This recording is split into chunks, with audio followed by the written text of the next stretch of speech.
আশা করি তোমরা সবাই ভালো আছো। সহজ সরল রান্না চ্যানেলে তোমাদের সবাইকে স্বাগত জানাই।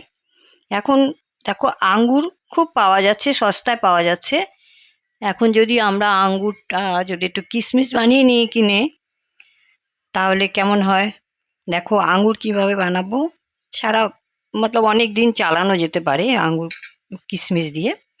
প্রথমে দেখো আধা কেজি আমি আঙ্গুর নিয়েছি। এর ভিতরে একদম ফ্রেশ আঙ্গুর নিতে হবে। এই যে এরকম দাগি টাগি যে আঙ্গুরগুলো থাকে না, সেইগুলো সব বেছে নিতে হবে। একদম ফ্রেশ আঙ্গুর নিতে হবে, এর মধ্যে কোনো দাগি না হয়।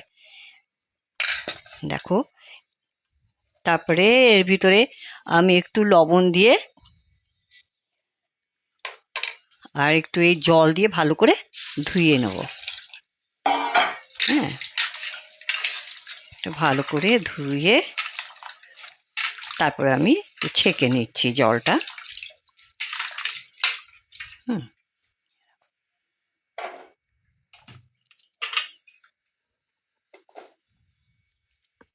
একদম ফ্রেশ আঙ্গুর নেবে। দেখো 2-3 বার আমি এটা ধুয়ে নিয়েছি আঙ্গুরগুলো। ধুয়ে নিয়েছি। এবার একটা সসপ্যানে জল বসিয়ে আমি গরম হতে দিচ্ছি। গরম হয়ে গেলে এরকম চালনি আছে না, এই চালনির মধ্যে আমি এইগুলো আঙ্গুরগুলো দিয়ে দেবো। হ্যাঁ, জলটা ফুটে গেছে। আমি এখন এই চালনিটা ভাপের জন্য 5 মিনিট বসিয়ে দেবো। 5 মিনিট, বেশি না। একটু রঙটা মতলব একদম ইয়ে হয়ে যাবে, একটু হালকা সেদ্ধ হবে। হ্যাঁ, এই দেখো একটু কালারটা স্প্রেড হবে একটু, বাস তাহলেই হয়ে যাবে। এবার আমি তোমাদেরকে দেখাচ্ছি। দেখো হয়ে গেছে, ভাপ দেওয়া হয়ে গেছে। কালারটা শুধু ফ্রেড হবে, আর কিন্তু বেশি সেদ্ধ টেদ্ধ করতে হয় না। হ্যাঁ না, এরকম আমি গ্যাসটা বন্ধ করে দিলাম। এবার আমি নামিয়ে তোমাদেরকে দেখাচ্ছি।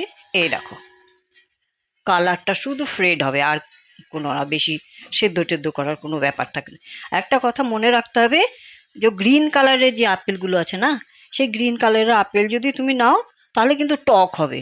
হ্যাঁ, আর এই একটু ইয়েলো কালারের যে পাকা হয় আঙ্গুরগুলো, যেগুলো সেগুলো যদি নাও তাহলে মিষ্টি মিষ্টি আঙ্গুরগুলো নেবে, তাহলে কিশমিশগুলো ভালো হবে।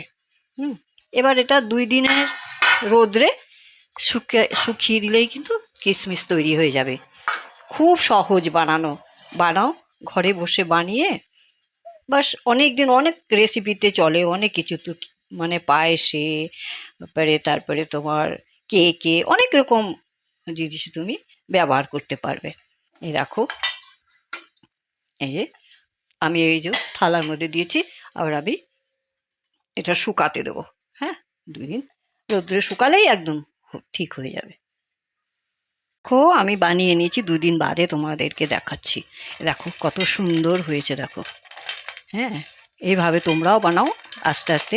বেশি রোজ রোজ একটু একটু করে, একবারে বেশি সেদ্ধ করতে হয় না কিন্তু, তাহলে আবার খারাপ হয়ে যাবে। অল্প অল্প করে ঠিক রোজ রোজ বানাও, একটু একটু একটু করে, আধা কেজি মানে হাফ কেজি করে নিয়ে এবার বানালে দেখো কত সুন্দর হয়েছে। দেখো, দেখেছো?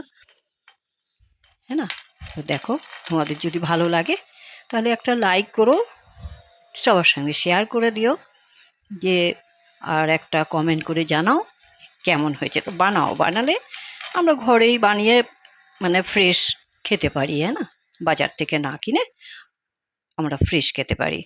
তাহলে আবার একটা রেসিপি নিয়ে আমি তোমাদের কাছে আসবো। ঠিক আছে, তোমরা সবাই ভালো থেকো। ধন্যবাদ।